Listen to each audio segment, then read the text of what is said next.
All right, we're back. Let's talk about the big game here. Time for the Super Six, sponsored by DraftKings. Bear both have columns out later in the week. One of the questions will be, what will the outcome be between Ohio State and Michigan? Ohio State right now hovering about a 10-point favorite in the big game. We know over the last couple of years, they have not been able to finish this game out, Bear. I actually lean very heavily to the Buckeyes in this one.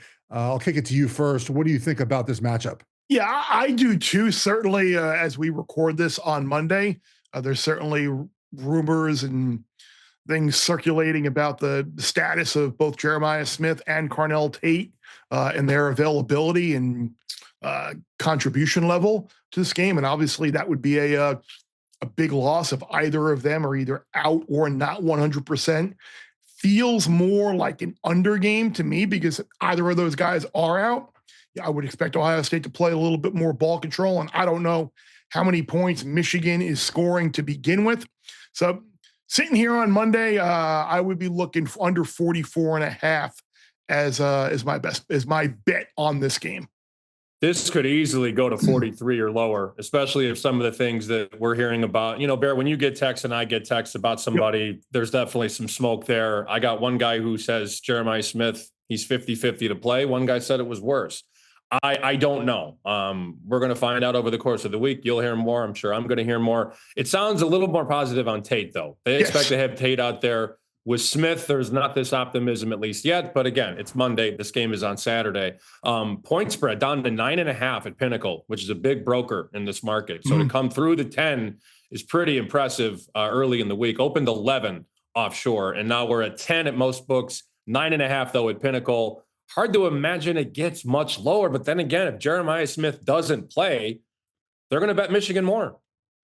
So here's my concern about if Smith doesn't play. If Tate plays, it lessens a little bit. As we saw against Rutgers, now it was a look-ahead spot, absolutely.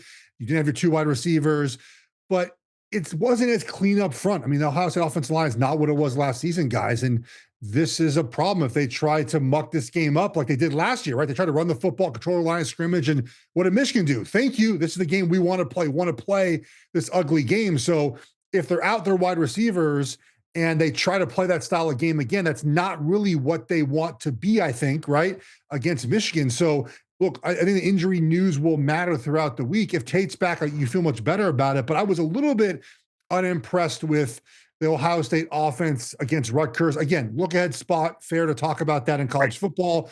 But knowing that we just have to run the football and win against Rutgers, it wasn't as pretty early on. They need a defensive turnover, kind of make that game more than it was. Obviously, Rutgers wasn't scoring very much. And the really issue here, too, as well, is that Bryce Underwood has one speed. He throws the football. He can run the football, obviously.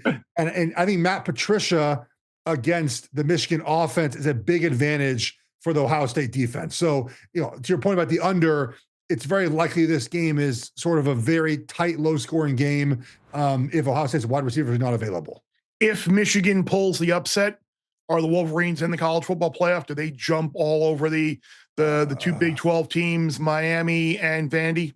I guess it depends on what Miami does off that scare, Bear. That scare they had, they only won by 10. Yes, after the scare. Being up and the scare. Yeah, the scare Miami had at Virginia Tech, where they led by multiple scores the entire game. As I joked, like the scare was actually, I guess, maybe flying in and out of Roanoke in windy conditions. I guess that might be the scare. Good grief! I mean, Michigan. I mean, you saying you get four, Oregon, assuming Oregon wins? Yes. 4 Big Ten teams in? I don't know, Bear. I don't think Michigan's going to win. Plus, look, honestly, as an Oregon fan, I'd rather sit out the Big Ten championship game. So I'm kind of pulling for Ohio State to win this one as well. So it hasn't even approached my mind that Michigan can win this game. They can, obviously, but I also think winning the championship last year. I know. I think winning the championship last year and where Ohio State is now mentally, I think they're going to come to this game a little bit differently. Last year's game plan was so bad, and the coordinator of that game plan just got fired yesterday as the Raiders offensive coordinator. So I think that they're going to be more prepared in this game than they were last season. I wonder who Urban is going to pick on Saturday, and I also wonder who Portnoy is going to pick. I can't imagine. Yeah, I can't imagine. I wonder if Charles Wood's going to be on the set. And I wonder who he's going to pick too. Maybe Derek Jeter will fly in as well. It'll be fun. And maybe Tom Brady. Name your favorite Michigan alum, right? Just bring them all in. Look, Ohio State's got to prove they can win this game, obviously, right? I mean, that's a big part of this. And so should be a fun game, right at noon. Hopefully Gus can keep his voice. There's gonna be a moment in this game. I mean, his voice almost lost last year in the interception. That was it. Sawyer had the interception that Gus almost lost his voice in that game last season. Bear Bets full episodes drop twice a week right here on the Bear Bets YouTube channel. Remember to subscribe to stay ahead of the odds, and let's celebrate all of our wins together.